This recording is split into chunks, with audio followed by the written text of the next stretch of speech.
महाराष्ट्र में शिवसेना ने एक चाल चली है और वो चाल चली थी अपना विधानसभा अध्यक्ष अपनी मर्जी से चुन लें। उसके लिए उन्होंने जानबूझकर विधानसभा में हंगामा किया और उस हंगामे के काउंटर में जब भाजपा के विधायक खड़े हुए तो 12 विधायकों को 1 साल के लिए निलंबित कर दिया। आपको बताएं, ये पूरा ड्रामा ओबीसी आरक्षण को लेकर था, जिस पर सुप्रीम कोर्ट ने टिप्पणी की थी कि जो आरक्षण की सीमा है उसको नहीं बढ़ाया जा सकता, राज्य सरकार अपने अनुसार उसको एडजस्ट करे।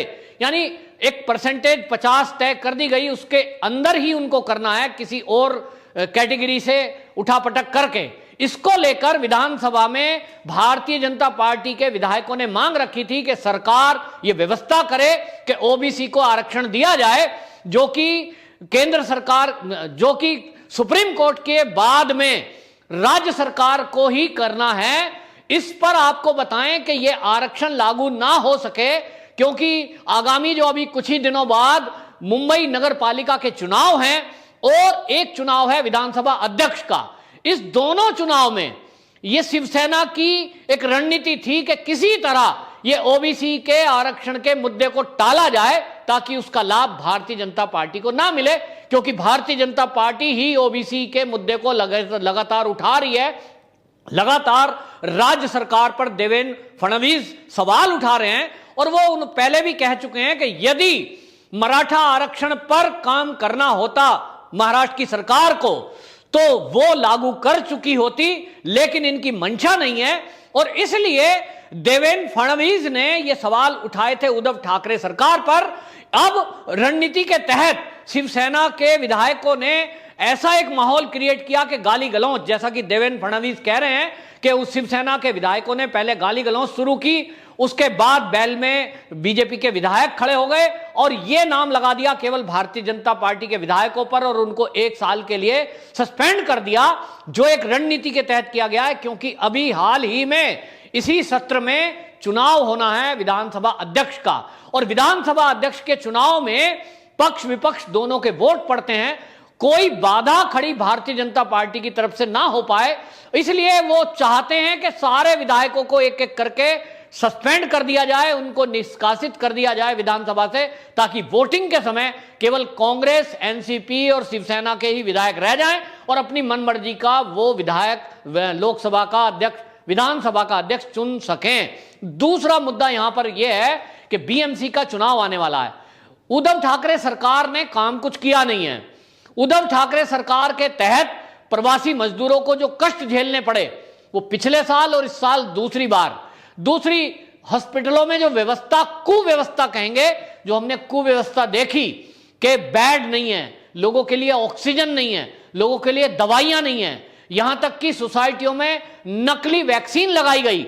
लोगों ने देखा कि किस तरह से एक बारिश होती है तो रोड जाम हो जाती है, पानी भर जाता है, कहीं बीएमसी का कोई काम नजर नहीं आता।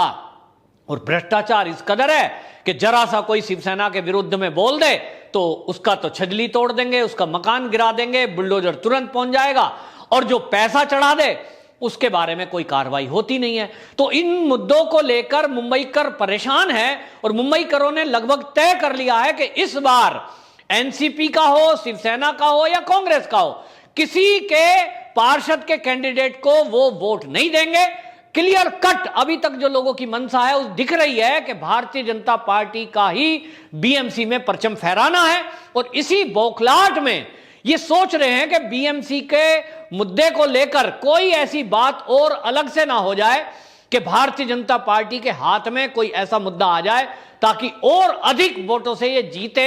और ये एक मराठा आरक्षण, ओबीसी का आरक्षण, ये भी एक मुद्दा है जो महाराष्ट्र की राजनीति में काफी लंबे समय से गरमाया हुआ है।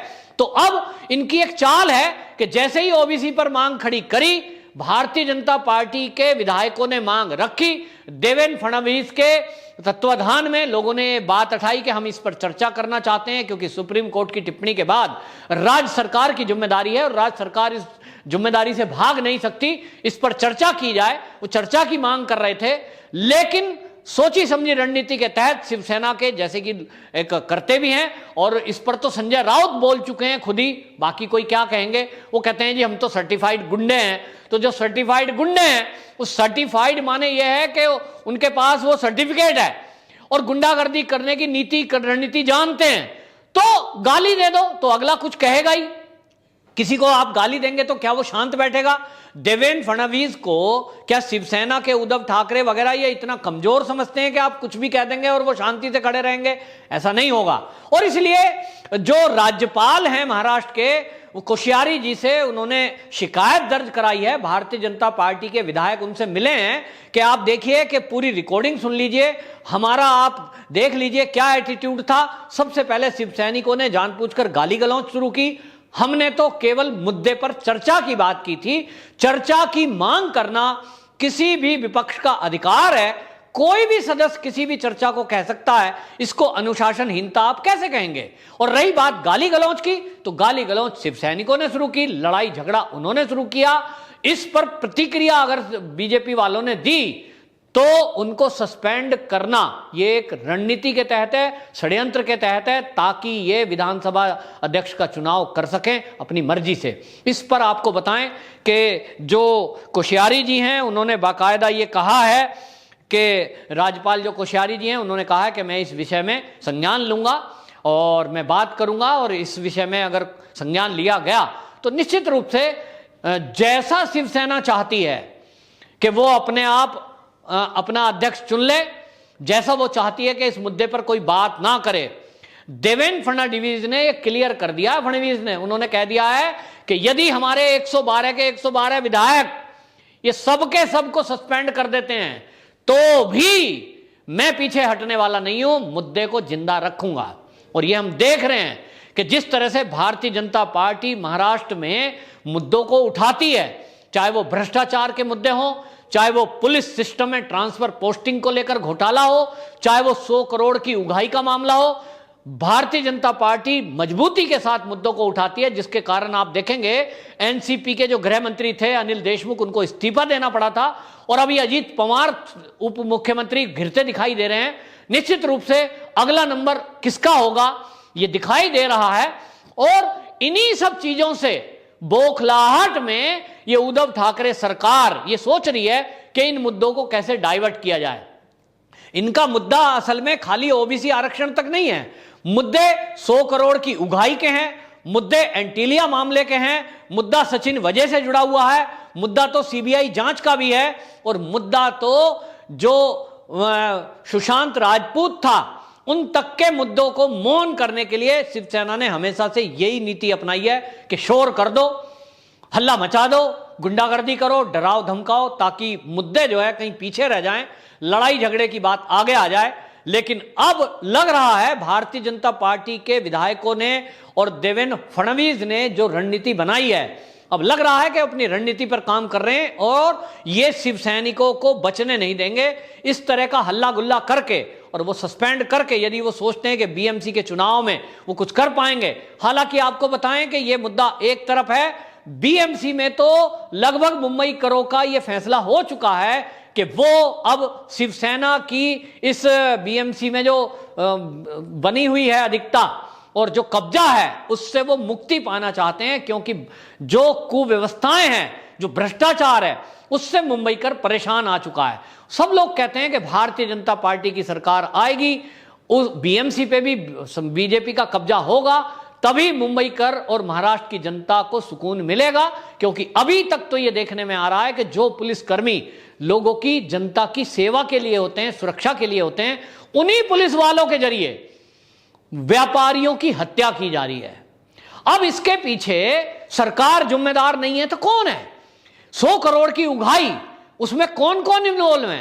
पता लग रहा है कि एक नेता जो है 100 करोड़ पुलिस वाले के जरिए उगाही कर रहा है बार से और होटलों से। एक मंत्री जो उप मुख्यमंत्री है वो उगाही करवा रहा है बस वालों से, ट्रांसपोर्टरों से। एक मंत्री है वो ट्रांसफर पोस्टिंग में कमा रहा है। मतलब सब कमाने में लगे हुए हैं। तो कमाई किससे की जा रही है? महाराष्ट्र की जनता से। और महाराष्ट्र की जनता त्रस्त है ये उद्धव ठाकरे की सरकार से। तो बयानबाजी करते हैं, आमिर खान की वाइफ का उदाहरण देते हैं कि साहब हमारा रिश्ता तो ऐसा है। अब ऐसा है, वैसा है, कैसा है, लेकिन जनता महाराष्ट्र की ये कह रही है कि वहां तलाक हुआ 15 साल रहने के बाद, तो ये धोखाधड़ी है किसी के साथ कि आप किसी को 15 साल इस्तेमाल करें और उसके बाद आमिर खान जैसा व्यक्ति अगर ये कहे कि मुझे आपके साथ नहीं रहना है, 15 साल बाद उसको समझ में आया और एक उम्र दराज होने के बाद जब उसको सबसे ज्यादा सहारे की जरूरत थी तब उसको अकेला छोड़ दिया। अगर संजय राउत उसको रिश्ते को इस कदर बता रहे हैं तो निश्चित रूप से शिवसेना को सोचना चाहिए कि उन्होंने भाजपा को किस तरह से छोड़ा है और किस स्थिति में छोड़ा है। लेकिन हां, आपको बताएं, भाजपा की आज स्थिति मजबूत हुई है, भाजपा के साथ लोग जुड़ रहे हैं और भाजपा को अब लोग महाराष्ट्र के ये कह रहे हैं कि अच्छा ही हुआ कि आपने शिवसेना छोड़ दी, नहीं तो जो आज कलंक उद्धव ठाकरे सरकार पर लग रहे हैं, इस कलंक की कालिक आपके ऊपर भी लगती। और यह बहुत अच्छा हुआ कि आपने सबसे पहले सरकार में शामिल होकर उद्धव ठाकरे को मुख्यमंत्री बनाने की शर्त को स्वीकार नहीं किया, वरना आज बीजेपी की भी दुर्दशा हो रही होती और वो मुंह दिखाने के काबिल नहीं बचते। तो भाजपा की साख जो बची हुई है वो इसी वजह से बची है कि वो किसी भ्रष्टाचार में संलिप्त नहीं है। वंदे मातरम।